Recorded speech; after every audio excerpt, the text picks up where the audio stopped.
जिसने पेट फाड़ा, हिबार इब्ने अस्वद ने तीर मारकर नबी की बेटी ज़ैनब के पेट में हमल था, बच्चा था, तीर पेट में लगता है, बच्चा गिर जाता है। ज़ैनब मदीने पहुंचती है, होश में आती है तो उनको पता चलता है कि मेरे पेट का बच्चा गिर गया है, जाय हो गया है। इस सदमे को वो बर्दाश्त न कर सकी, इंतकाल कर गई। 10 साल के बाद जब हिबार इब्ने अस्वद सामने आया और मदीने में अल्लाह के नबी से माफी मांगने लगा कि मुझे माफ कर दो, मैं भी मुजरिम हूं और आपकी बेटी का कातिल हूं। 10 साल पहले आपकी बेटी के पेट में तीर मारा था, हमल गिर गया था। नबी अकरम की आंखों में आंसू आ गए, बेटी की याद आ गई, रोने लगे। लेकिन कहते हिबार, मेरी बेटी के कातिल,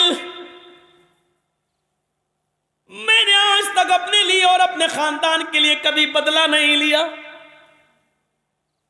आज तूने माफी मांगी, जा, मैंने तुझे भी माफ कर दिया, जा जा जा हिबार, मेरी बेटी के कातिल, मैंने अपनी बेटी के कत्ल का खून माफ कर दिया।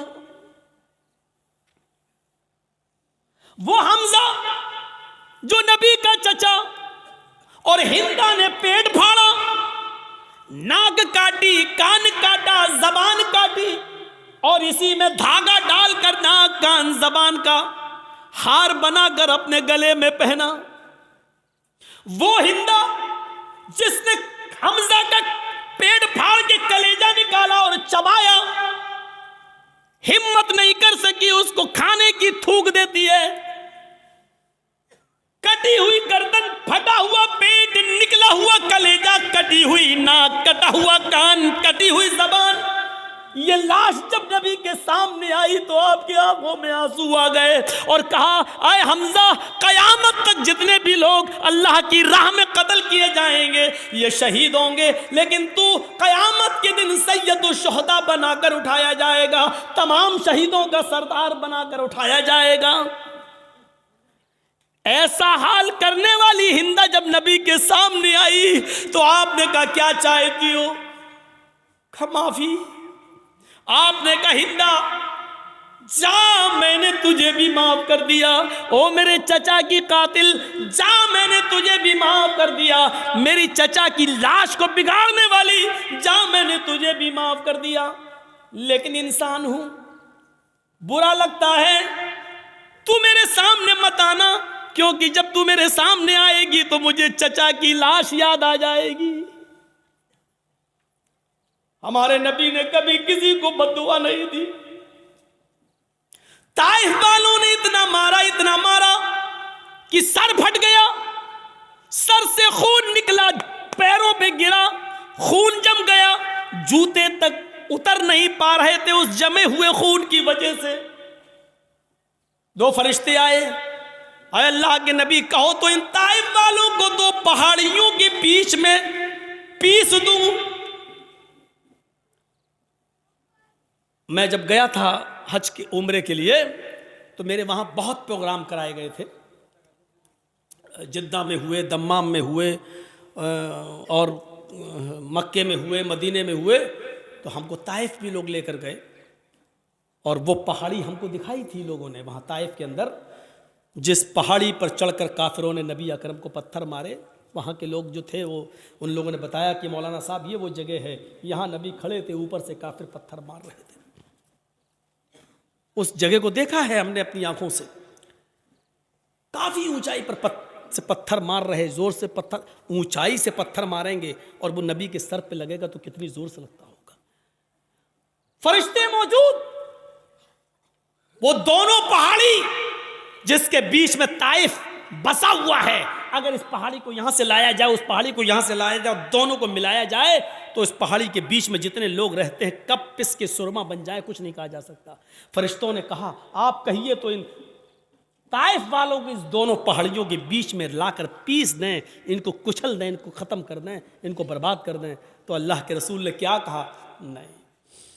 फरिश्तों ने दोबारा कहा, तो अल्लाह के नबी ने फरमाया अल्लाहुम्मा हद कौमी फइन्नहुम ला यअलमून, आए फरिश्तों नहीं नहीं इनको मारो नहीं, अल्लाह इनको हिदायत देगा और इंशाअल्लाह इनकी पुश्त से आने वाली नस्लें मुसलमान होंगी, इनकी नस्लें कलमा पढ़ने वाली होंगी, मुझे नबी मानने वाली होंगी। आए अल्लाह तू इनको हिदायत दे, ये मुझे जानती नहीं है कि मैं कौन हूं। आपने उस मौके पर भी बदला नहीं लिया। देख रहे हैं आप, बेटी के कातिल को माफ कर रहे हैं, बदला नहीं ले रहे हैं, हिंदा को माफ कर रहे हैं, इंतकाम नहीं ले रहे हैं। ताइफ में पत्थर खाने के बावजूद फरिश्ते पत्थरों का ताइफ वालों को पीसना चाहते हैं, लेकिन नबी इंतकाम नहीं ले रहे हैं। कह रहे हैं अल्लाह तू इनको हिदायत दे, मार खाकर दुआएं देने वाले नबी, लेकिन आज उसूल देखो, जिसने कभी बद्दुआ नहीं दी आज वो बद्दुआ दे रहा है। क्या कह रहा है? मला अल्लाहु बुयूतहुम, आय अल्लाह इन काफिरों के घरों को आग से भर दे, इसलिए कि आज इन्होंने मेरी बेटी को कत्ल नहीं किया, मेरे चचा का कलेजा नहीं निकाला, नाक नहीं काटी, कान नहीं काटा, इन्होंने आज मुझे नहीं मारा, बल्कि आज इनकी वजह से असर की नमाज का वक्त निकला। गौर करो, बेटी को मारा तो उसको माफ कर दिया, चचा का कलेजा निकाल के खाने वाली को माफ कर दिया, लेकिन जिनकी वजह से असर की नमाज छूट गई, वक्त पर नहीं पढ़ सके, उनको माफ नहीं कर रहे। अल्लाह के नबी कह रहे हैं मला अल्लाहु बुयूतहुम, ऐ अल्लाह इनके घरों को तू आग से भर दे, और जब ये मर जाए आग में, और जब इनकी कब्रों, जब इनको दफन किया जाए कब्रों में, तो कुबूरहुम, ऐ अल्लाह मरने के बाद भी इनको बख्शना नहीं, इनकी कब्रों में भी आग लगा देना। कितनी डेंजर बद्दुआ है। अंदाज़ा लगाओ, नमाज जिनकी वजह से छूट रही है वो भी सोचें। जर्जी साहब नमाज पढ़ते हैं, नमाज का वक्त हो रहा है, मस्जिद में जा रहे हैं, और आप नमाज के वक्त में अपने घर में नाश्ता कराने ले जा रहे हैं, तो इसका मतलब यह है कि आपकी वजह से नमाज छूट रही है, आप सबब बन रहे हैं। या तो नमाज से इतना पहले नाश्ता कराना चाहिए था कि अजान के फौरन बाद नमाज पढ़ी जा सके, या फिर नमाज के बाद आपको नाश्ता कराना चाहिए था। आप ऐसे मौके पर क्यों ले जा रहे हैं? ये ज़हन गौर करिएगा, गौर करिएगा। वो जंग हो रही है, अल्लाह सबब मत बनिए किसी का। आप खुद नमाज पढ़ने रहे, दूसरे की भी नमाज छुड़वा रहे हैं आप, ये एक और गुनाह है। काफिर तो वैसे ही जहन्नमी है, लेकिन अल्लाह के रसूल सल्लल्लाहु अलैहि वसल्लम क्या कह रहे हैं? अल्लाह इनके घरों को आग से भर दे, और मरने के बाद जब ये कब्र में दफन हो तो इनकी कब्रों को भी तू आग से भर दे। कमा हबसूना व शगलूना अनिस सलातिल वुस्ता, क्योंकि आज इनकी वजह से मेरी असर की नमाज छूट गई। ओफो, एक वक्त की नमाज, और वो भी छूटी नहीं, पढ़ ली। मगरिब के बाद नहीं पढ़ रहे हैं, मगरिब से पहले ही पढ़ रहे हैं, लेकिन असल वक्त निकल जाने की वजह से अब हम अंदाज़ा लगाएं हम कहाँ खड़े हैं।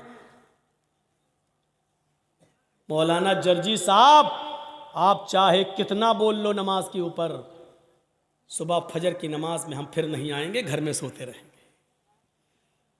हम तो बड़े बाप के बेटे हैं, हमारे ऊपर तो किसी की तक़रीरों का असर नहीं हुआ।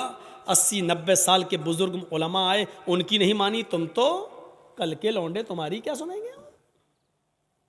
तुम्हारे जैसे 336 मौलवी रोज़ बोलते हैं, किसी की नहीं सुनी हमने, तुम्हारी क्या सुनेंगे? इस तकरीर के ख़त्म होने के बाद फिर भी फजर की नमाज में अगर हमने जमात के साथ नमाज नहीं पढ़ी तो लिख लो, आप अपने जलसा कराने में नाकाम हो गए।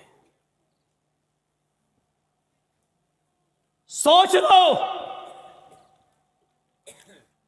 आपको कोई कामयाबी नहीं मिली जलसा कराने की। अगर तकरीरों से ईमान में ताजगी पैदा ना हो, मस्जिदों में नमाजियों की तादाद ना बढ़े, तो बेकार हैं ऐसे जलसे। इससे बेहतर था कि इशा की नमाज के बाद आप सोते और फजर की नमाज से पहले आप उठकर फजर की नमाज पढ़ लेते जमात के साथ। यह आपके लिए तकरीर सुनने से बेहतर होता। एक सहाबी रात भर नमाज पढ़ते रहे, अल्लाह अकबर, दुआ मांगते, फिर नमाज पढ़ी, दुआ मांगते रहे, नमाज पढ़ी, नमाज पे नमाज, सजदे पे सजदे। इशा से लेकर फजर तक बराबर नमाज पढ़ते रहे। नीयत थी फजर की नमाज पढ़कर सोएंगे, लेकिन थोड़ी देर पहले, फजर की नमाज से थोड़ी देर पहले उनकी आंख लग गई। अब सुनो, फजर की नमाज से थोड़ी देर पहले, भाई रात भर जाग लिए तो थोड़ी देर पहले ऐसे वैसे लेटे थे, चलो थोड़ा लेट जाते हैं, कमर सीधी करते हैं, अभी अजान का वक्त होने वाला है, गए काम से। थोड़ी देर की बात आंख खुली, मस्जिद में नमाज हो रही है, जल्दी से वुजू बनाया, नमाज में शामिल हो गए। जमात तो मिल गई, दोनों रकातें मिल गईं, लेकिन फजर की नमाज से पहले जो 2 रकात सुन्नत पढ़ी जाती थी वो नहीं पढ़ पाए। सुन रहे हैं?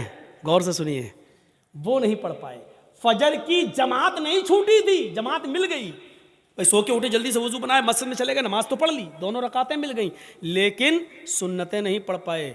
बाद में जब वो सुन्नतें पढ़ने लगे, सुन्नतें पढ़ने के बाद, फ़र्ज़ नमाज के बाद जब अल्लाह के नबी ने सलाम फेर दिया, सलाम फेरने के बाद देखा कि वो कोई सुन्नत पढ़ रहा है। सुन्नत के बाद जब आपने उनको बुलाया, आपने उनसे कहा ये बाद में तुम कौन सी नमाज पढ़ रहे थे? कहा अल्लाह के रसूल वो रात भर नमाज पढ़ी थी मैंने, इबादत की थी, और फजर की नमाज से थोड़ा पहले मुझे नींद आ गई, आँख खुली तो मैंने जल्दी से वुज़ू बनाया, मस्जिद में आ गया, जमात खड़ी थी, तो जमात के होते हुए हमने सुन्नत नहीं पढ़ी, पहले जमात पढ़ ली, बाद में सुन्नत पढ़ ली। तो अल्लाह के रसूल ने जो जवाब दिया वो सुनिए। आपने फरमाया, काश तो पूरी रात आराम से सोता, काश तो पूरी रात इशा की नमाज के बाद से लेकर फजर तक आराम से सोता, गहरी नींद में सोता, लेकिन फजर की नमाज से पहले उठकर वुज़ू बना लेता और फजर की नमाज से पहले 2 रकात सुन्नत पढ़ लेता। अल्लाह की कसम, फजर से पहले 2 रकात सुन्नत अगर पढ़ लेता तो ये 2 सुन्नतें तेरे लिए रात भर की इबादत से ज़्यादा बेहतर होती।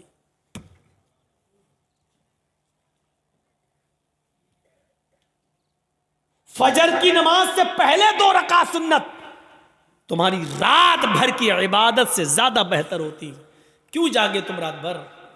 यानी ऐसी इबादत से क्या फ़ायदा कि जलसा सुनो 12 बजे तक, 1 बजे तक, और सोते सोते 2 बज जाए, और फजर की नमाज में जब आप उठ ना सके और मस्जिद में ना जा सकें, तो ऐसे जलसों से क्या फ़ायदा?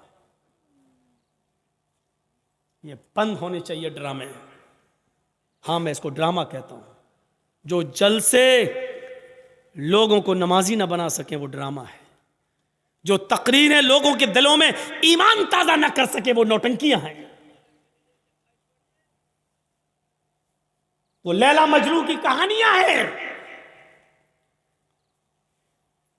तसव्वुर कीजिए हम कहां हैं। नमाज कितनी जरूरी चीज है हमारी सोसाइटी और हमारे समाज में और हमारे लिए।